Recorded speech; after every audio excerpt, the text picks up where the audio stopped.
Hi there. Okay, so I welcome back to Clement Makes Stuff. And this video is primarily being shot for my current drawing class at University of Fraser Valley, VA 113. So you are my test audience, but if you are coming to this video from just my YouTube channel, then welcome, and I hope you get something out of this. This video is it's an exercise on how to critique artwork. It's been said that the average viewer in a art gallery or a museum looks at each work for an average of 4 or 5 seconds. Considering how much time could have been invested in any one of those pieces, that just seems like a really small number, right? And I think that they probably come up with that number given that sometimes somebody might walk into a room and just kind of scan it and just go, you know what, I'm good. There's nothing in here that warrants more investigation. And that's a personal choice. For people who want to study art, especially for my drawing class, you're going to want to spend more time looking at stuff and analyzing it, so you develop a more appreciation for how that image was constructed and what the artist intended to communicate. What you can get out of it could be a totally different message than what the artist communicated. And the goal here is to try to spend as long with it as possible, not to just stand in front of something and never leave, but to extract the maximum amount of value out of an image or a sculpture. And I think that kind of goes contrary to the time we're living in right now with the internet and just being so saturated with imagery and just being overloaded with information. And we're going to try to reverse that, where instead of being assaulted with so many images and rushing towards meaning, which is the whole function of how advertising has been created, because the majority of the images that we look at are advertising. And advertising is been very carefully designed to rush you towards a specific takeaway message as fast as possible. So because they know like attention spans are short and they want to sell you a brand or an idea. And it's not entirely a negative thing. I mean, this is how we live, right? Like we buy stuff and we have services and we are marketed to. And it's not entirely bad, but that advertising works in trying to communicate a message as fast as possible. Fine art, in my understanding, in the way that I've been trained, fine art should grab you and hold you. And it's not meant to rush you towards a message. Sometimes you could look at a work and just be awestruck, and there's a powerful message that you receive right away, but maybe it's supposed to hold you for a longer period. Okay, that being said, this is an exercise that you would normally do in a class setting, and we can't right now. You'd have a whole class and you'd have an artwork, whether or not it was made by the student, and you'd have a physical artwork, not on a screen, and you go through a process where you extract the maximum amount of information that you can out of it. And this works best in a group, because if you have 15, 20 students and they're all looking at it differently, and some of them are not trained in looking at art, but they still have, their own background and their own ideas and their own values and their own lens at looking at the world. So this works best if you have a whole group and then everybody is picking up on things And then as that conversation develops, then more meaning gets pulled out of that image. And I had a teacher in undergrad, her name was Carol Taylor Lindo, and she said something kind of profound to me. She said that in any given artwork, there is this theoretically infinite amount of data and value embedded within, and you can never extract it all, which is just kind of mind-blowing, because it's kind of whatever you bring into it. It's not actually there. It's, you look at it and you see things and relationships and things that relate to your understanding of being in the world. And so you bring ideas to it. So it's in there, but you're also bringing to it. Okay. So how does this exercise work if you had a whole group of people and not just me, the instructor? You would have them all lined up in front of the work, and there's 3 steps. The first step is called materials, the second representation, and the third interpretation. And you go through the class and you get everybody to name something about what they physically see in front of them, almost as if you're describing it to a blind person who's in the room but can't see it. And this is the confusing part at first for students, because you're asking them to name a thing that is in front of them. Like you hold up an apple and you say, well, what's this object? So, okay, it's an apple, but what else? Like, oh, it's red, it's shiny, it's round, it's got a stem. Like really obviously basic things, but you're asking students to consciously name them first. And you're not going to talk about what is this an image of at all. You're going to talk about just the materials. And then, as the instructor, when I feel that they've exhausted everything they can say about the materials and the format and how it's physically presented, then I say, okay, we're ready to move to representation. If it's got quite a lot of things going on, you could go around the class a couple times and have 20 people all say something about what is physically here before they talk about, well, what is this image representing, if it is even representational.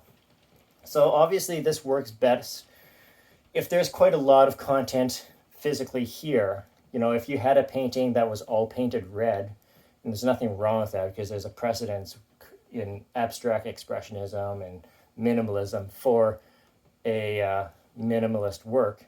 That kind of work doesn't work as well for this exercise, but you could still do it.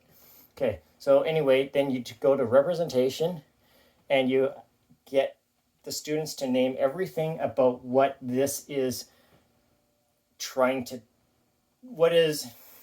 this is a tricky part. What is being represented as an image, but not what it means. And as the instructor, as soon as somebody says something that doesn't belong in one of the 3 categories, I would stop them and say, no, that's the wrong category, try again. Okay.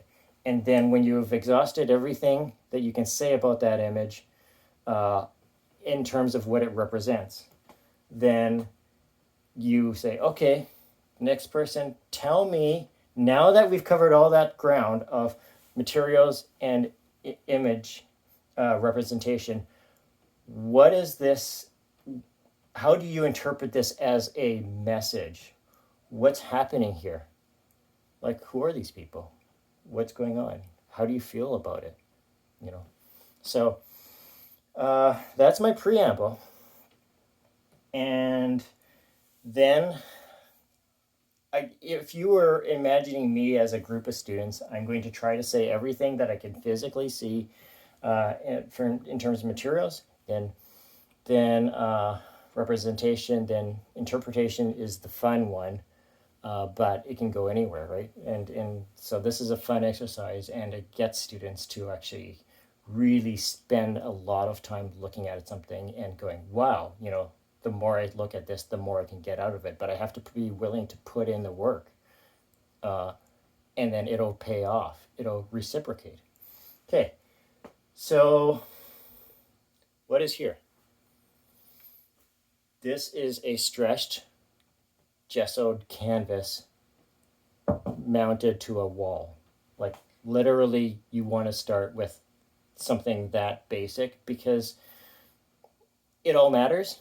Like if it was paper drawing pinned to a wall with safety pins or something, I don't know, thumbtacks, that kind of matters because the installation of how artwork is presented it can carry meaning.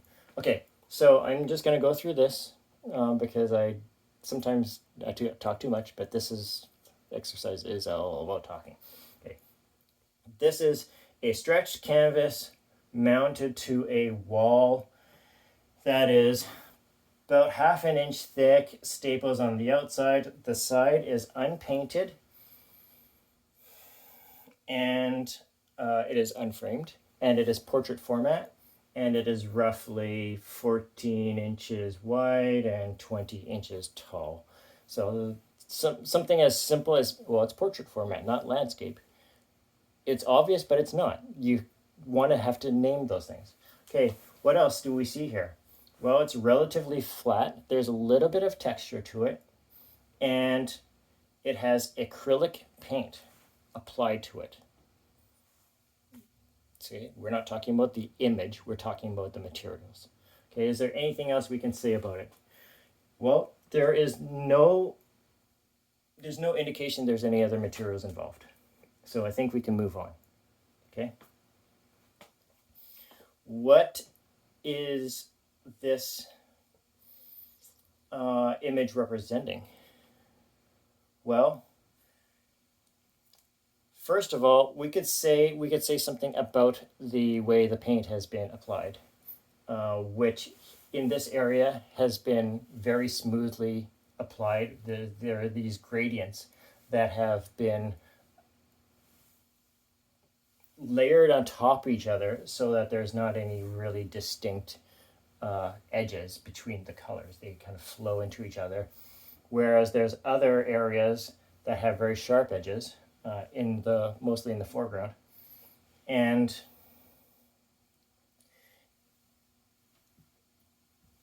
on this deck and on these girls' shirts, the paint has been applied with a very fine brush. You can barely see the texture, which actually reminds me a little bit of the paintings of Salvador Dali. If you've ever seen them up close in person, they are like smooth like glass. You can barely see any texture, and that's kind of important in a way, because of just the way the artist applies the paint can lend meaning to how you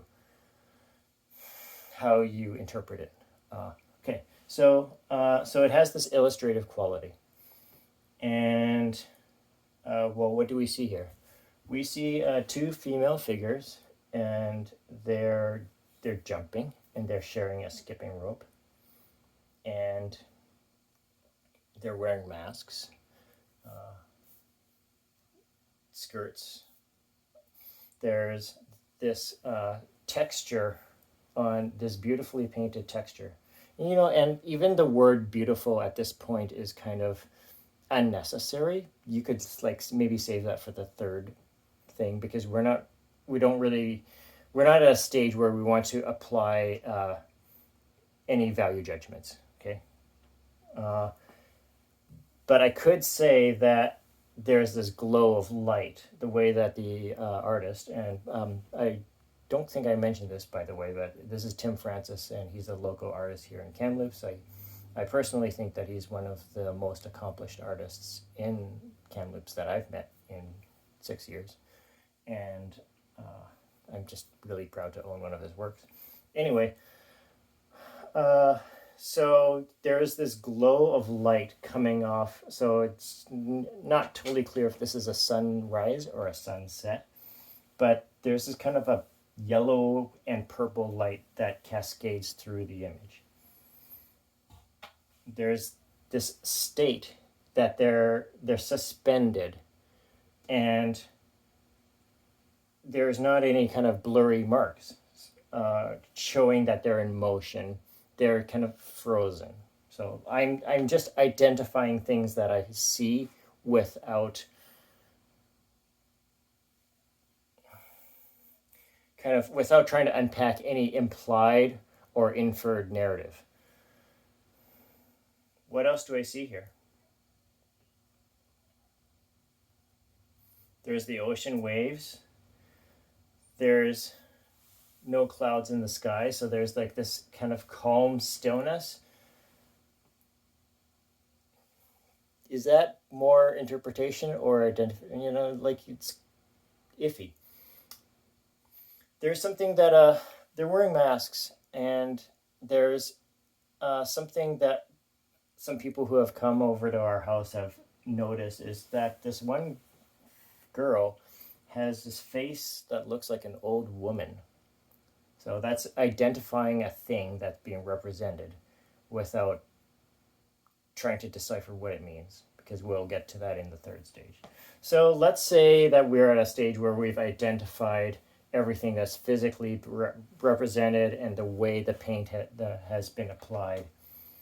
And we're now at the interpretation phase, and this is where it can go anywhere. So I wish I had another person here with me, but can't invite anybody over during a pandemic. Unless, no, not even. Unless they're already a family member that lives with you, but then you wouldn't have to invite them over. Anyway,